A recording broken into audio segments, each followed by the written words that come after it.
Makaparayan po natin si Atty. Rico Quicho. Atty., good morning po. Good morning, Igan. Opo, napakinggan niyo po yung paliwanag po ng chairman ng Blue Ribbon.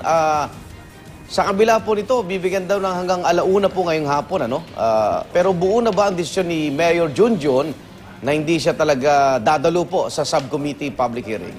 Alam mo, Igan, hinihintay natin, masusi natin hinihintay yung magiging pasya or desisyon ng Blue Ribbon Committee patungkol nga dito sa usapin ng contempt. Opo. At titingnan natin kung ano ang magiging desisyon nila.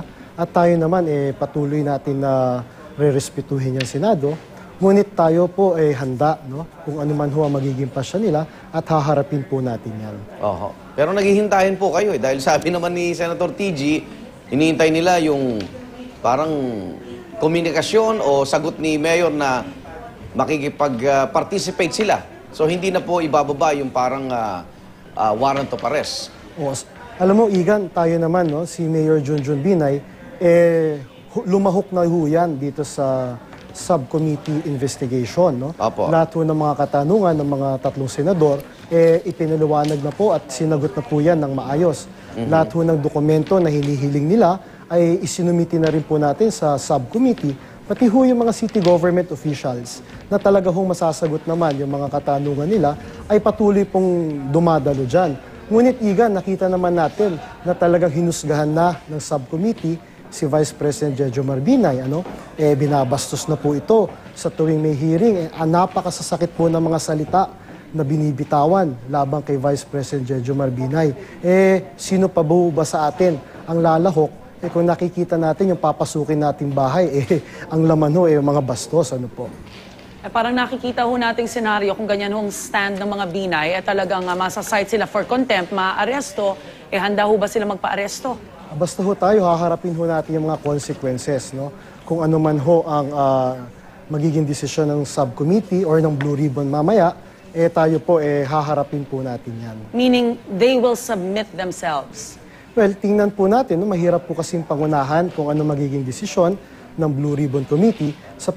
Kami po ay umaasa, na makikita naman po talaga ng mga miyembro ng Blue Ribbon na medyo nagmamalabis na po sa kapangyarihan yung tatlo nilang kasama. Kasi patuloy ho talagang kung ano-ano na lang pong mga masasakit na salita, tapos hinusgahan na ho. Para saan pa ho ang investigation kung meron na ho silang prejudgment doon ho sa mga issues na binabato laban kay Vice President Jejomar Binay. Pero sa mga pahayag nyo, Atty., parang wala kayong nakikitang papabor ang subcommittee sa inyo.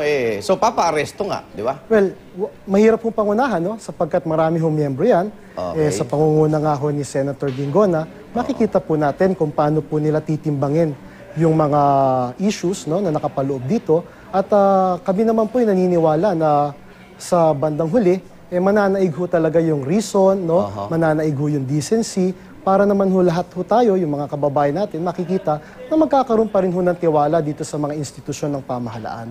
Ba't hindi nyo pangunahan? Ang reklamo ng mga Binay, hindi nga ho patas itong subcommittee, Atty. Pero may proseso po, no?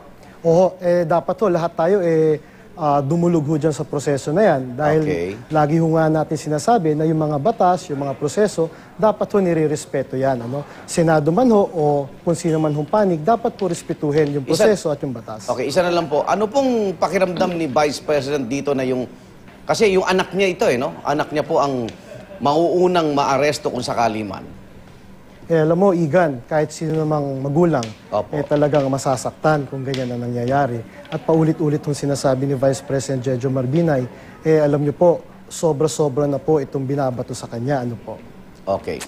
Maraming salamat po. Yan po, sa tagapagsalita po ng kampo ng mga Binay, Atty. Rico Quicho.